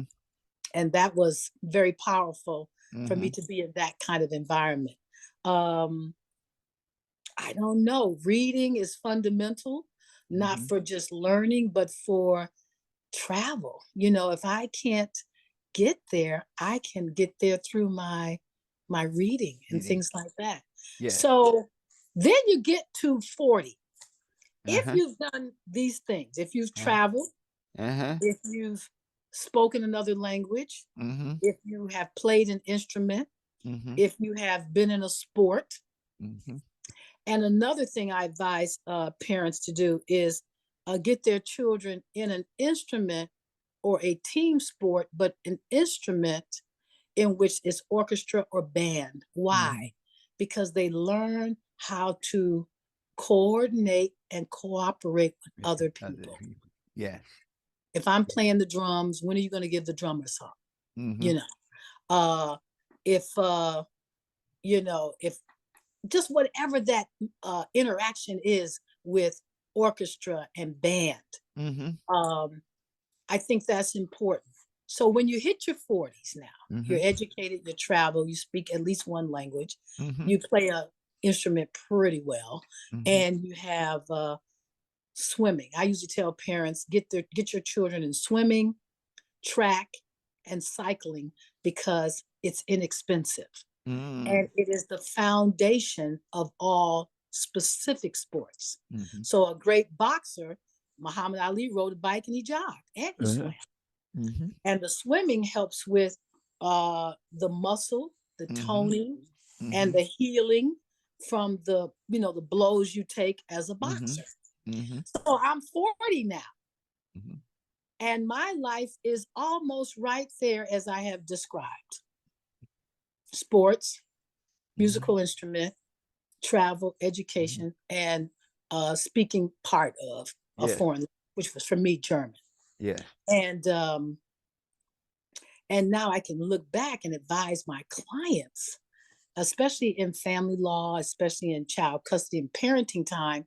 These are Uh-huh. the things I think you should do with your children because you've been through a divorce or separation in a very difficult economy, in a very difficult social, political environment. Mm-hmm. Keep them occupied with something that's going to help them in the future. Wow. Yes. Wow. So Yes. you're right. what I would say to myself 20 years from now Uh-huh, about what I should do today uh-huh, would be to enjoy the fact, uh-huh, because I'm past my 40s. uh-huh. So enjoy the fact that you got past the 40s Mm-hmm. safely and in one piece, Yes. and enjoy it from here out. So the transition into real estate is actually something I'm pretty excited about. Mm-hmm. Yeah. Yeah. I'm pretty Well, excited. yeah. Well, I'm excited for you because real estate has always been a real backbone of everything I've done. As I tell you, my uncle, when I made my first piece of money, I was 20 years old, maybe 20, 21. And my uncle, yeah, I was the best man at his wedding. So I think I was 20. And I came into some money and I went and I bought a convertible Thunderbird. And he said, "Fool, you don't have any money. You can't." He he made me buy a house. I mean, he sold me a house that he owned.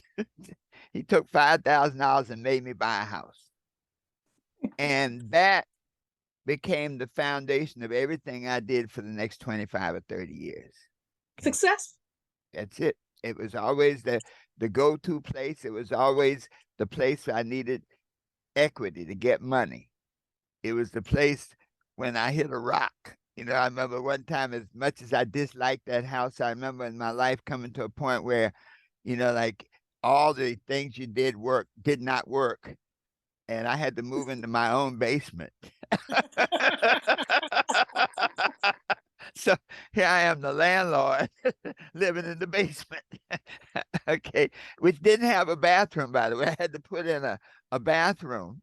Mhm, When it used to get those shower things that unit, mhm. and but it really it taught me, and that was always the I look back now, you know, on real estate. The house I used to live in New York, I always bought brownstones. You know what I mean? Wow. Yeah, that was Nice. yeah. I always bought browns. I've owned brownstones since I was maybe 30 years old. Mhm. And in Harlem, and the brownstones that I bought, my last brownstone was around the corner from Sylvia's restaurant. Wow. Yeah, and I owned 3 on that block. And you could not get financing. People hear redlining, they don't understand redlining.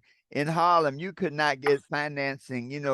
I don't think the Lord was loaning any money in Harlem. Okay, so, so when you bought property, it's interesting how you can hamper development. So when you bought brownstones, you had to be able to finance it yourself because it was very hard to get a bank loan, even the black banks. Okay, and so when I bought the house for my favorite house, I bought for 25,000. I sold it for I think 195,000 about 5 years. Okay, took that and then I bought another house. Well, that house that I sold for 190,000, 2.3 million now. Okay, the one around the corner from Sylvia's, I think it's 3.4, 3.5 million now. And so the lesson to myself now is that now that you have the Airbnb, see, we didn't have that then. And as a person who traveled a lot, it was hard to take care of property if you weren't there. And, um, it, it was just difficult. Yeah, it was And that time. It was yeah, that yeah. time in your And life. Yeah. and once you had a brownstone, once you made it a townhouse, you had to sell it to somebody who wanted a townhouse. Like it, Mhm. it was silly to sell it and then take it back to being a rooming house. Like many of them, one of them I had converted from it had been a townhouse, then it became a rooming house, and I took it back to being a townhouse. Mhm. And so it was really a dilemma.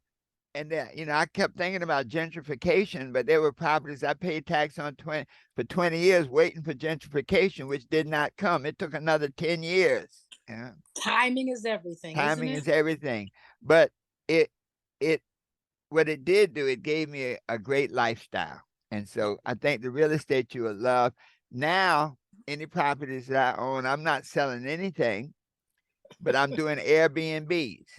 Okay. So the house that's how we're gonna function from now on. So some that I had sold, I wish I hadn't.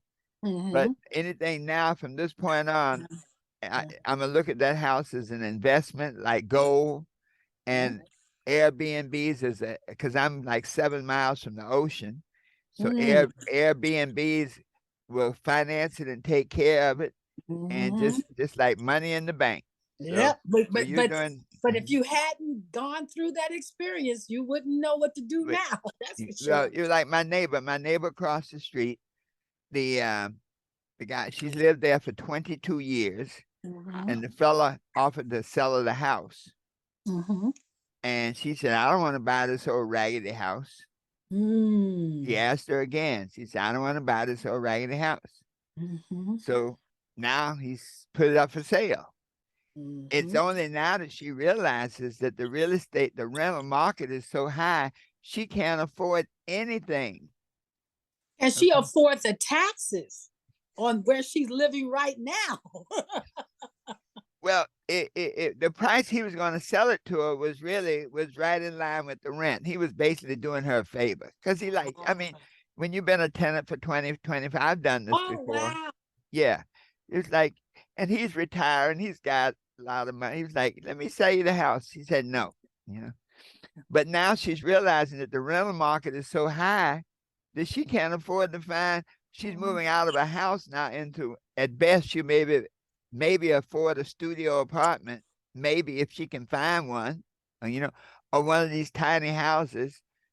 So it's, people need to be educated so they understand that I just did a talk on that this morning, just with the way the rental market. Now you got to buy a house because otherwise, with the corporations buying the houses and renting them, in the old days, if you had a tenant, you've known the tenant for 20 years and, he's sick and he has a little problem and you give him some slack.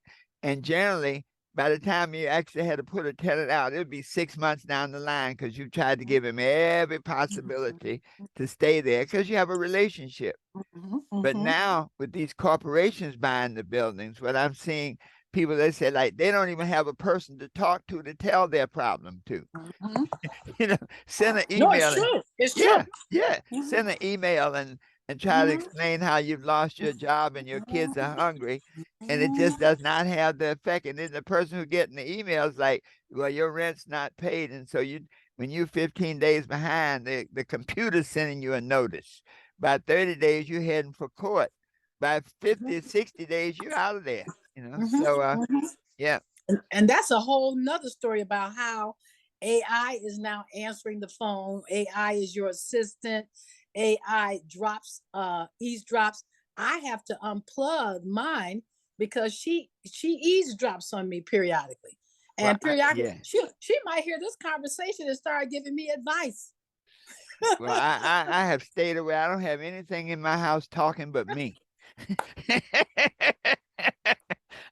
and I have Siri on my phone, and I'm considering on one phone I have actually disengaged it. And I don't even know I did. It still may be listening, but anyway, that's a whole nother story.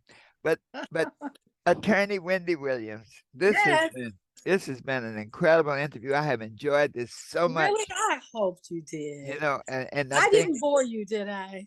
Oh, you shared nuggets. We were like walking through a gold mine. Every time you look, you drop down a nugget, and here's another nugget. Then you threw in a few diamonds, So it was absolutely great. And so as I wrap up, you've shared so much. I don't know if there was any other final words you would like to share with our audience. First of all, do your best to avoid the system. Educate yourself before you choose a scenario, vet a person before you choose them to be in the intimate part of your life, up close. When you don't have your makeup on and your wigs and your nails. That scene in How to Get Away with Murder where Viola Davis peeled off the lashes and took off the wig was just a beaming moment in my life as a Black woman, because I got to be me through her. And she unwrapped herself at the end of the day, powerful lawyer that she was. She unwrapped herself at the end of the day and kicked back, and relaxed in her own home. So be yourself and let people see yourself periodically. One thing I loved about one of my husbands is that he said, "Oh no, I like you anyway. Yeah, you're fine. Take it all off, put it on. It doesn't matter to me. I like you." So you got to find people who like you, the naked, funky, wigless, lashless you, and I say that for women because oftentimes out here, women are being criticized or downgraded because they don't look a certain way, they don't have this feature or that feature, and they're looked down upon. I don't like that because that's not real.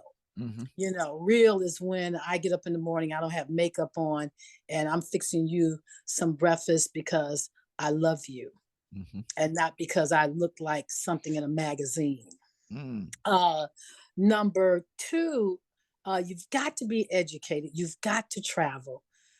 You've got to speak at least one other language other than English, and you should play an instrument. These things sound so basic. I know people are looking for nuggets like, how do I win? Well, I want to know how you started. Yes. How did you get started? That's how I can predict whether you'll win eventually, because I can't predict the time. I used to tell my clients, if I could predict the outcome of this case, I wouldn't have bothered to be a lawyer. I'd be calling the betting line in Las Vegas, making more money sipping on cocktails, Yes. So, educate yourself, travel, read. I can't show you my library, but I used to kind of vet a guy based on whether he could tell me the last good book he read. Because I'm an intellectual. Yeah.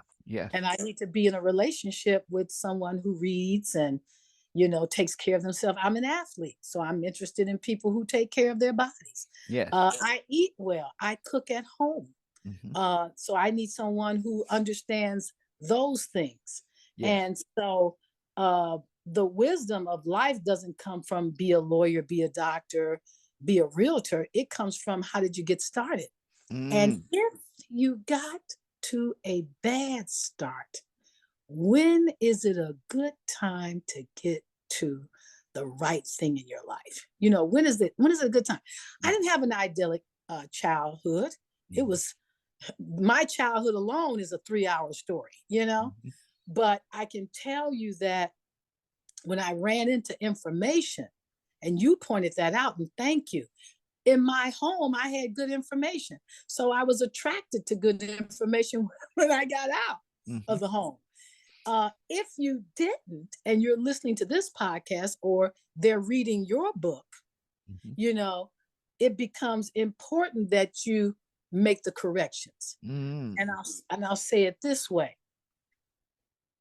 I don't meet perfect people, but I do want to meet people that are problem solvers. Okay. Are you? See, your book gives me an opportunity to solve my problems because you have pointed out in your book where the problems are, and these are the keys and laws to success. And I've been so privileged to be a lawyer, to have represented other people with their problems, because guess what? I was able to avoid a lot of problems, not all of them, but avoid a lot of them that would have disrupted my life and taken me off on paths I didn't want to go on. I don't want to go to jail. I visited the jails in Colorado. I didn't like what I saw. I didn't like what I saw for women in those jails. Not that they were being mistreated by the penal system, but it's the kind of characters that you're running into. And I mean, women that look like boxers. Like, all tattooed up. I mean, that was not my idea of where I want to spend my femininity. That's me. Mm-hmm. Now, some other people don't have a problem with that, but Mm-hmm. I got a problem with that. So I'm looking for people in my life who know how to solve their problems. You're going to have them. How do you solve them? What do you do? What information do you look for? Who do you listen to? Who do you search out for? You know, and that's why I was attracted to Clara Villa's bookstore. The name of the bookstore was Human Experience. Yes. And in there, she had a lot of books on the human experience. And that's how I met you. And then remember, I met you, I saw you at the African Arts Festival in Chicago. Yes. And you were standing near your book. Yes. Remember that? And and we walked that entire park just talking and everything. Yeah. Wow. And there was a young man there also from Colorado. I don't know what Thomas is doing now, but he's an artist and I need to find out what he's doing. But he had his art show there, just beautiful art. I bought art from him. Yes. I still have that art. Wow. So that's why this experience of meeting you after I had already read your book. Wow. Yeah. So you're right. When I'm looking for people who know how to solve their problems. You got a mental problem. Can you solve that away from us? The us. I mean, I know you have the problem and it's a us. We are in a relationship, whatever it is, friendship, love, whatever, family. But can you find your solutions? Can you find your remedies without inflicting it on me? So if you had a rough childhood, should I be the brunt of that? No.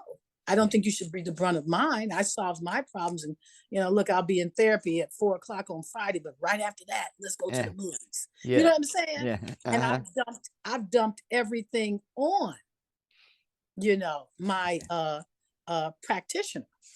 And that's what I want people to do, And I think that, and it'll be the key. You know what? People are going to want to have you around when you are like that. You can solve your own. People like problem solvers, whether they know it or not. Whether they know it or not, they like you. They like problem solvers. So that's what I said. Be a problem solver. Wow. And vet the people around you. But first of all, start by vetting yourself.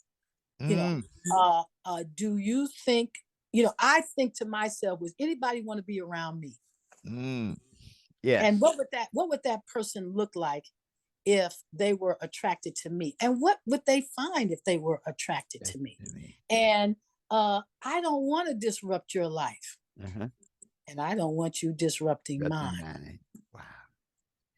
Man. Wende, whoopee! Yes. Well, thank you so much for an incredible experience. Interview doesn't really capture the essence of it. This has been an experience. So thank you so much. You're welcome. To our listeners, this is one of those experiences that you'll want to listen to, in different times, in different places. So when you listen to this broadcast, when you watch the video, watch it.